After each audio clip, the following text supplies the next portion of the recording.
नमस्कार दोस्तों, मैं हूं सुनील। तो आप देख रहे हैं टेक्यूटेम चैनल। आज इस वीडियो में हम बात करने वाले कि कैसे आप डीबी को कनेक्ट कर सकते हैं आपके पावर बीआई डेस्कटॉप क्लाइंट के साथ में। तो पावर बीआई डेस्कटॉप और बाकी चीज़ें हमने सेटअप कर ली थी।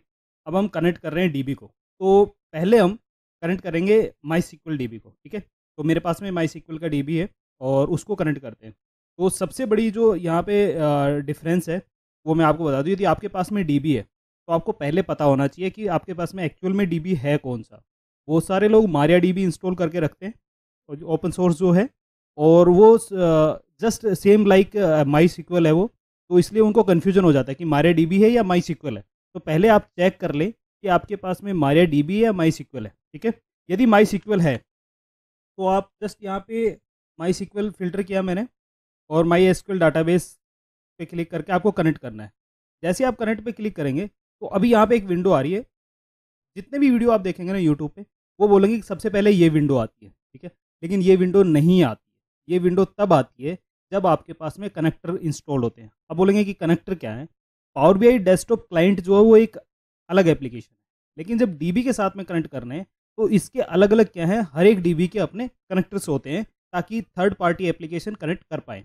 यदि आपके पास में माई सिक्वल है तो इसमें इनबिल्ट कनेक्टर होता है, क्योंकि डॉट नेट फ्रेमवर्क है, माइक्रोसॉफ्ट का डीबी है और ये एप्लीकेशन माइक्रोसॉफ्ट के, तो इसमें इनबिल्ड वो इंटीग्रेट करके देते हैं। लेकिन थर्ड पार्टी यदि कोई भी डीबी है, मतलब थर्ड पार्टी मतलब कोई भी तीसरा यदि डीबी है इन दो के अलावा, कंपनी और ये क्लाइंट के अलावा, तो उसको थर्ड पार्टी आप बोल सकते हैं।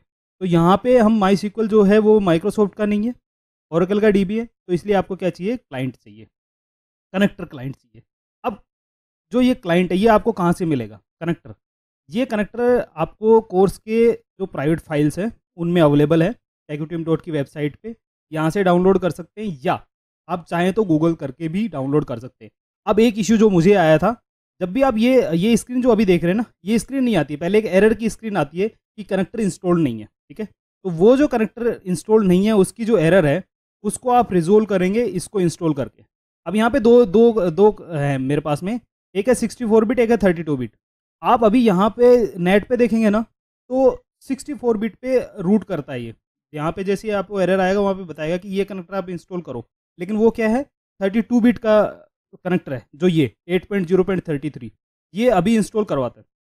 लेकिन इससे मेरा सिस्टम चला नहीं क्योंकि मेरे पास में ओएस है 64 बिट। अब मुझे माई सिक्वल का 64 बिट कनेक्टर चाहिए था ताकि मैं यहाँ पे कनेक्ट कर पाऊँ। तो उसके लिए मुझे यहाँ ये ढूंढना पड़ा गूगल से। तो ये अभी आपको ढूंढने की जहमत नहीं उठानी है। ठीक है, आपको डायरेक्ट ये कहाँ से, आपको टेक्यूटीम के जो आप ये जो कोर्स कर रहे हैं इस कोर्स के प्राइवेट फाइल्स में आपको मिल जाएगा ये। यदि आपका माई सिक्वल है तो इसको डाउनलोड करके आपको इंस्टॉल करना है। यदि मारिया डीबी है तो यहाँ पे कनेक्शन भी दूसरा आएगा, माई सिक्वल कनेक्ट नहीं करना है। फिर क्या करना है, गेट डाटा पे क्लिक करके मोर पे क्लिक किया मैंने, और अब यहाँ पे मैं लिखूंगा मारिया डीबी। ठीक है, ये मारिया डीबी है और यहाँ पे कनेक्ट करेंगे। देखिए दोनों के इंटरफेस में कुछ अलग है। अब यहाँ पे ये बोल रहा है कि थर्ड पार्टी सर्विस है। ठीक है, ये ऐसा क्यों आ रहा है, इसके पीछे जिनको पता है कि माई सिक्वल और मारिया डीबी में क्या डिफरेंस है उनको पता होगा कि माई सिक्वल ओरेकल ने ऑक्यूपाई कर लिया, पहले ओपन सोर्स था, अभी भी ओपन सोर्स रखा हुआ है। लेकिन सेम डेवलपर ने एक नया डीबी बना दिया मारिया डीबी, जो दोनों सेम है, कमांड सेम है, सारा स्ट्रक्चर सेम है, सब कुछ डिट्टो है। मतलब क्या है कि आपने हमारी कंपनी खरीद ली है, अब मैं अपनी दूसरा एक डीबी बना दूंगा ताकि लोग ओपन सोर्स भी यूज़ कर सके, क्योंकि उसमें क्या है, ओरेकल अपने टाइम टू टाइम अपडेट देता है, अपनी चीज़ें चेंज करता है, लेकिन मारिया डीबी में वो डेवलपर खुद इंडिपेंडेंट है। ओके, तो यहाँ पे मारिया डीबी कनेक्टर, ये जो डिस्प्ले ये भी तब आएगा जब आपके कनेक्टर इंस्टॉल है, किसी भी डीबी के साथ में आप कनेक्ट करेंगे। ओरेकल के साथ में करना चाहते हैं आप, पोस्टग्रेस के साथ में चाहते हैं, या मोंगो डीबी के साथ में चाहते हैं, या कोई भी ऑनलाइन यदि डीबी है उसके साथ में करना चाहते हैं, तो आपको कनेक्टर चाहिए। ठीक है, अब यहाँ पे आता है मारिया डीबी डाटा सोर्स का, यहाँ पे आपको एड्रेस देना है। ठीक है, सर्वर पाथ। तो यहाँ पे एड्रेस क्या देना है आपको, जैसे मेरे यहाँ पे लोकल में इंस्टॉल है, यदि आपका कोई रिमोट पे इंस्टॉल है तो वहाँ की आईपी देनी है और किस पोर्ट पे वो डीबी चल रहा है।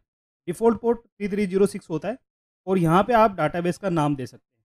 डाटाबेस का यदि आपको नाम पता नहीं है तो आप डायरेक्ट कनेक्ट करेंगे तो भी पूरा डीबी का स्कीम है वो कनेक्ट हो जाएगी, उसमें सारे डीबी आपको शो करेंगे, तो भी आप क्या कर सकते हैं, यूज़ कर सकते हैं। लेकिन मैं यहाँ पे क्या कर रहा हूँ, मैं अपने डीबी का नाम दे रहा हूँ।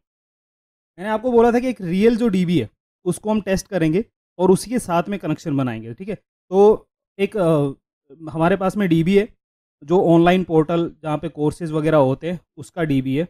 और ये जो अभी हमारी रियल वेबसाइट है उसी का डीबी है। मैंने कुछ 5-7 दिन पहले का डीबी उठाया है, तो उसकी जो रियल डाटा है उस पे मैं आपको दिखाना चाहता हूँ, ताकि रियल में इंसाइट्स क्या होती हैं। क्योंकि एक जो डमी डाटा है ना, वो सब इंटरनेट पे सब अवेलेबल है, लेकिन उन सब में जो रियल में जो बिजनेस में जो चीज़ें आती हैं वो पता नहीं चल पाएंगी आपको। मैं चाहता हूँ प्रैक्टिकल डाटा पे फोकस करें और उसी के अकॉर्डिंग रिपोर्ट्स बनाना सीखें, ठीक है। तो जैसे मैंने यहाँ पे क्लिक किया और यहाँ पे आ रहा है unknown database. Okay, oh sorry, my school नहीं है, सिर्फ स्कूल है। Okay, my mistake. तो जैसे ही आप कनेक्ट करते हैं, देखिए ये कनेक्ट हो गया।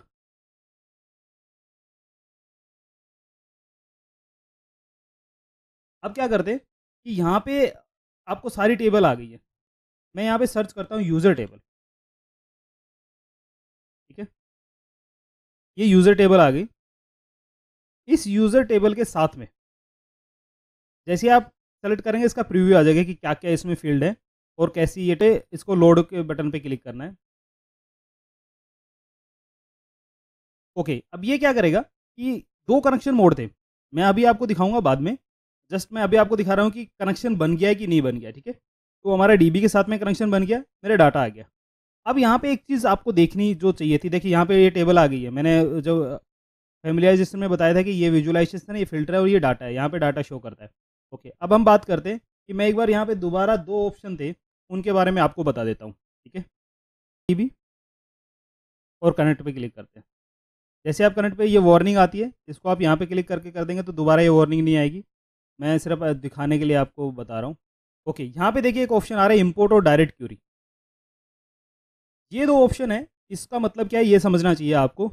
इंपोर्ट का मतलब है कि आप जो डीबी से कनेक्ट करेंगे उस डीबी से डाटा लेके ये आ जाएगा और फिर उस डाटा पे आप जो भी चीज़ें करना है वो कर सकते हैं। डायरेक्ट क्यूरी का मतलब ये है कि जब भी आपको डाटा चाहिए तब ये क्यूरी करेगा, डाटा आएगा, रिपोर्ट्स रेंडर होगी और आपको दिखेगी, ठीक है। आप चाहते हैं कि एक बार डाटा आ जाए बस फिर बार बार डीबी पे हिट ना हो, तो आप इंपोर्ट वाली अप्रोच लेके चल सकते हैं। आप चाहते हैं कि नहीं, मैं चाहता हूँ कि लाइव डाटा आए, तो डायरेक्ट क्यूरी, जब भी मैं क्यूरी फायर करूँ, मेरे इतना ज़्यादा लोड नहीं है, लेकिन जब भी मैं क्यूरी फायर करूँ तभी क्या हो, डाटा वहाँ से क्रॉल हो, तो आप क्या करना है, डायरेक्ट क्यूरी यूज़ करना है। दोनों में डिफरेंस क्या है मैं बता देता हूँ सिंपल तरीके से। जब भी आप जो इंपोर्ट करते हैं, बेस्ट यूटिलाइजेशन आपको यदि करना है पावर बीआई का, तो इंपोर्ट करना होगा, क्योंकि इंपोर्ट करने के बाद में ये टेबल आपके पास में आ जाती है, ये वाली टेबल, ठीक है। यहाँ पे देखिए इस साइज में डाटा व्यू पे देखेंगे तो ये टेबल आ गई। अब इस टेबल के ऊपर ना आप बहुत सारी चीज़ें कर सकते हैं, ठीक है।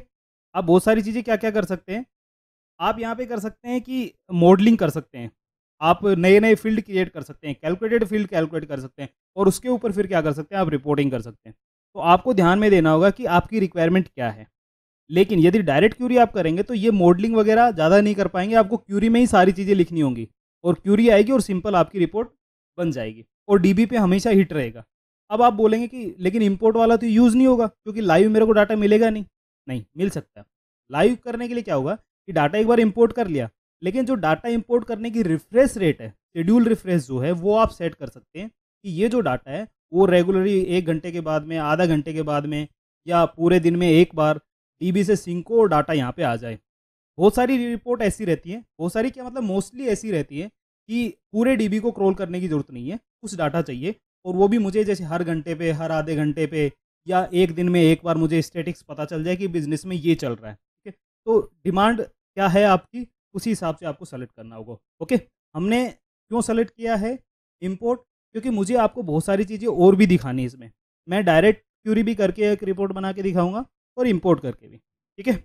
आई थिंक इसमें आपको क्लियर हो गया कि डीबी को कनेक्ट कैसे करना। और भी यदि आपका कोई डीबी कनेक्ट करने का इशू है कि जैसे आप चाहते हैं कि ओरेकल के साथ में कनेक्ट करना, मैं आपको बता देता हूँ कि यदि आप ओरेकल के साथ में कनेक्ट करना चाहते हैं तो भी आपको क्या करना होगा, ओरेकल का कनेक्टर चाहिए। देखिए मेरे पास में यहाँ पे ये है ओरेकल डाटा एक्सेस कनेक्टर, ये जो है ना, ये ओडीएसी। आप जो ओरेकल के साथ में काम कर रहे हैं उनको पता है कि ओडीएसी का क्या काम है। तो ओडीएसी आपके पास में होना चाहिए, उसको इंस्टॉल करना है, या तो आप ओरेकल का जो क्लाइंट है, जो जैसे मैंने यहाँ पे ऊपर 32 बिट या 64 बिट जो भी आपके पास में, वो आप क्या कर सकते हैं, सेटअप कर सकते हैं। बिना कनेक्टर के पावर बीआई नहीं चलेगा। एक तो होता है कनेक्टर, क्लाइंट आपने इंस्टॉल कर लिया, उसके बाद में कनेक्टर भी इंस्टॉल करना पड़ेगा, जो कनेक्टर पावर बीआई एक्सेस करेगा। क्लाइंट क्या होता है, ओएसयू एक्सेस करती है, और जो आपका जो पावर बीआई रिपोर्ट सर्वर जो क्लाइंट है, ये एक्सेस करता है आपके क्लाइंट कनेक्टर को, ठीक है। तो इसलिए आपको जब ओरेकल के यूज़ करेंगे तब दो चीज़ें चाहिए होंगी, या तो एक चीज़ चाहिएगी, तो आपको डायरेक्ट एक्सेस जो लेयर है उस पर कनेक्ट हो जाएगा, ठीक है। ओके, तो आई थिंक थोड़ी चीज़ें क्लियर होगी।